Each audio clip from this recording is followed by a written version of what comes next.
ট্যাপটি ভেঙে গিয়েছে জল ভরার সময়, তাই ট্যাপটি আমরা চেঞ্জ করছি। এই যে আমাদের পুরনো ভাঙা ট্যাপটি, আর এটা নতুন আজকে কিনে আনা হয়েছে। হ্যাঁ, একটা ওয়াশার লাগাতে হবে। হ্যাঁ, এই যে ওয়াশার একটা গ্যাস কিট থাকবে। টাইপের আছে, জল যাতে লিকেজ না করে। এই যে এই গ্যাস কিট টাইপের আছে। দুটো আছে, একটা বাইরে একটা ভিতরে। হ্যাঁ, সুন্দর জিনিস। এইভাবে আমরা ঢুকালাম এটাকে দিয়ে। এই ওয়াশারটা আগে আমরা এখানে ভেতরে ওয়াশারটা দিয়ে দিলাম যাতে জলটা না লিকেজ করে। ভালোভাবে দিতে হবে, যদি একটু ফাঁকা রয়ে যায় তো জল লিকেজ করতে থাকবে, জল পড়বে আস্তে আস্তে। ভালোভাবে দিয়ে দিই জিনিসটা। আমাদের কাছে এটা আছে যেটা আমরা বলি নাট, সেটা আমরা এটা প্লাস্টিকের ক্ষেত্রে নাট বলছি না, এটা প্লাস্টিকের কী বলবো আর, এই নাটেরই কাজে ব্যবহার হয়। এটি এবার লাগাবো আমরা।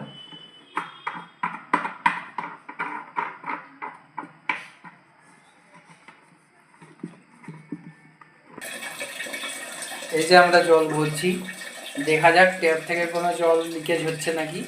এই জলটা ভরা হলো অনেকটাই পরিমাণে, এবার একটু সাইডে নিয়ে যাই। এবারে দেখছি যে লিকেজ হচ্ছে নাকি না। এখানে কোনো লিকেজ হচ্ছে না, জল কোনো পড়ছে না, তাহলে আমাদের লাগানোটা ঠিকঠাক আছে।